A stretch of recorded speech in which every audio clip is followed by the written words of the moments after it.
The teachings of the Seven Fires prophecy. Originally, the prophecies were given by 8 prophets in 7 different time periods. According to oral tradition, all Algonquian nations located in the Wabanaki heard the first prophet. The remaining 7 prophets appeared before and were recorded by the Anishinaabeg. A prophecy of each of these 7 periods were then called a fire. The teachings of the 7 fires prophecy also state that when the world has been befouled and the waters turned bitter by disrespect, human beings will have 2 options to choose from: materialism or spirituality. If they chose spirituality, they will survive, but if they chose materialism, it will be the end of it. First, in the time of the first fire, the Anishinaabe nation will rise up and follow the sacred shell of the Midewiwin Lodge. The Midewiwin Lodge will serve as a rallying point for the people, and its traditional ways will be the source of much strength. The sacred Migis will lead the way to the chosen ground of the Anishinaabe. You are to look for a turtle-shaped island that is linked to the purification of the earth. You will find such an island at the beginning and end of your journey. There will be 7 stopping places along the way. You will know the chosen ground has been reached when you come to a land where food grows on water. If you do not move, you will be destroyed. In heeding this prophecy, the Anishinaabe peoples, after receiving guarantees of the safety of their fathers, the Wabanaki peoples, and their allied brothers, Mi'kmaq, of having the Anishinaabeg move inland, away from the Atlantic coast, mass migration of the Anishinaabeg took place, proceeding to the first stopping place known as Muniang, known today as Montreal, Quebec. There, the nation found a turtle-shaped island marked by migis, kauri, shells. The nation grew to a large number and spread up both Ottawa River and the St. Lawrence River. The second of the turtle-shaped island marked by migis shells was at Niagara Falls. Second, you will know the second fire because at this time the nation will be camped by a large body of water. In this time, the direction of the sacred shell will be lost. The Midewiwin will diminish in strength. A boy will be born to point the way back to the traditional ways. He will show the direction to the stepping stones to the future of the Anishinaabe people. The oral traditions of the members of Council of 3 Fires say that the realization of the second fire came about the 3rd stopping place, located somewhere near what now is Detroit, Michigan. The Anishinaabeg had divided between those who went up Ottawa River and those that went up the St. Lawrence River. After leaving the area about Niagara Falls, this group proceeded to the Round Lake St. Clair, and found the 3rd turtle-shaped island marked by migis shells. They continued westward until arriving along the southern shores of Lake Michigan, but by this time the evidence of the migis shells were lost, and the southern Anishinaabeg became lost both physically in their journey as well as spiritually in their journey. The southern group of Anishinaabeg disintegrated into what today are the Ojibwa, Odawa, and the Potawatomi. The northern group along the Ottawa River divided into Algonquin, Nipissing, and the Mississaugas, but they maintained cohesion that was not maintained by the southern group. Eventually, a Potawatomi boy had a dream and pointed the southern group back towards and past the Round Lake. The southern group rejoined not as a single Anishinaabe peoplehood, but rather as a unified alliance called Council of 3 Fires. Traveling east and north and then west, the council crossed a series of small islands known as the Stepping Stones. until they arrived on to Manitoulin Island, described as the fourth stopping place of the turtle-shaped island marked by Meagis shell. There on the island, the council met up with the Mississaugas, who then spiritually fully realigned the formerly lost southern group with the northern group, who were never lost. The Odawa facilitated the healing, and the island became synonymous as the Odawa's Island in the Anishinaabe language.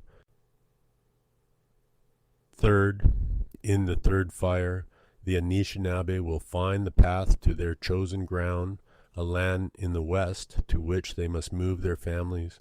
This will be the land where food grows upon the waters. From the cultural center on Manitoulin Island, the Ojibwe moved to the area about Sault Ste. Marie, where there was the next turtle-shaped island, marked by Meagie's shell. Bowading, or the rapids of the St. Mary's River, became the fifth stopping place of the Ojibwe. From this spot, the Ojibwe and the rapids became synonymous with each other, with the Ojibwe known by the Dakota peoples as Io-Hahantonwan, cascading waterfalls people, and later by the French as salteurs, cascaders, and salto, cascades. From here, the Ojibwe moved west, dividing into two groups, each traveling along the shores of Lake Superior, searching for the land where food grows upon the waters. The fourth fire prophecy was delivered by a pair of prophets. The first prophet said, "You will know the future of our people by the face the light-skinned race wears. If they come wearing the face of brotherhood, then there will come a time of wonderful change for generations to come. They will bring new knowledge and articles that can be joined with the knowledge of this country. In this way, two nations will join to make a mighty nation. This new nation will be joined by two more, so that four will form the mightiest nation of all. You will know the face of the brotherhood if the light-skinned race comes carrying no weapons, if they come bearing only their knowledge and a handshake." The other prophet said, "Beware if the light-skinned race comes wearing the face of death. You must be careful, because the face of brotherhood and the face of death look very much alike. If they come carrying a weapon, beware. If they come in suffering, they could fool you. Their hearts may be filled with greed for the riches of this land. If they are indeed your brothers, let them prove it. Do not accept them in total trust. You shall know that the face they wear is one of death, if the rivers run with poison and fish become unfit to eat. You shall know them by these many things." While at the fifth stopping place, the light-skinned people in big wooden boats, known as the French, arrived. Consequently, the French were called Wamitiguzi, wooden boat people. Though the French crown was interested in colonialism, as far as the Anishinaabeg were concerned, the French appeared only interested in commerce and trade through mercantilism. Together with the French, the Anishinaabeg formed trade alliances, which not only extended French colonial powers into the heart of North America, but strengthened the political and military might of the Anishinaabeg.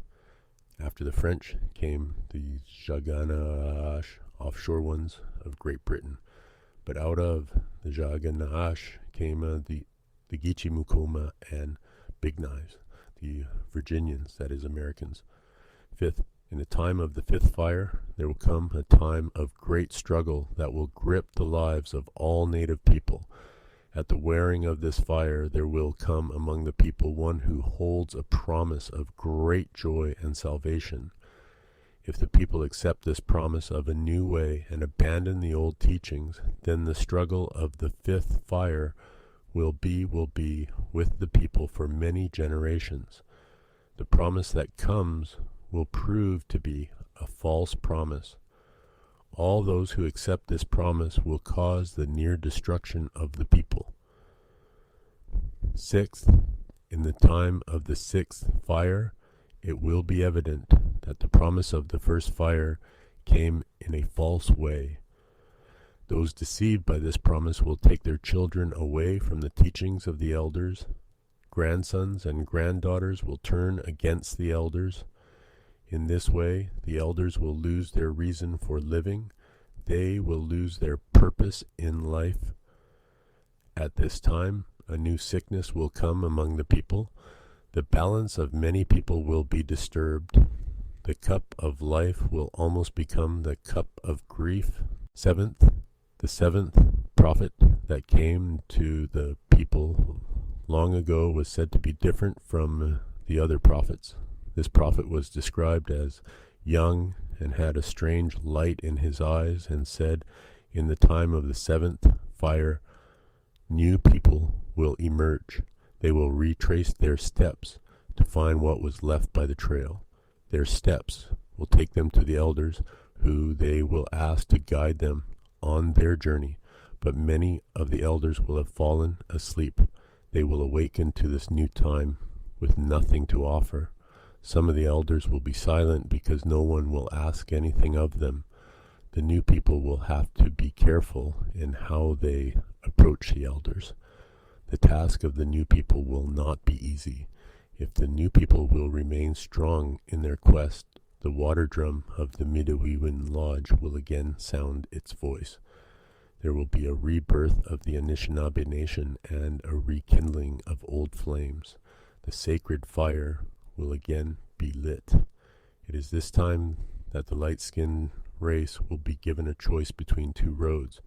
If they choose the right road, then the seventh fire will light the eighth and final fire, an eternal fire of peace, love, brotherhood, and sisterhood. If the light-skinned race makes the wrong choice of the roads, then the destruction which they brought with them in coming to this country will come back at them and cause much suffering and death to all the earth's people. Eighth fire. The eighth fire is a term arising from the teachings of the seven fires prophecy. The teaching suggests that if enough people of all colors and faiths turn from materialism and instead choose a path of respect, wisdom, and spirituality, environmental and social catastrophe can be avoided, and an era of spiritual illumination will unfold.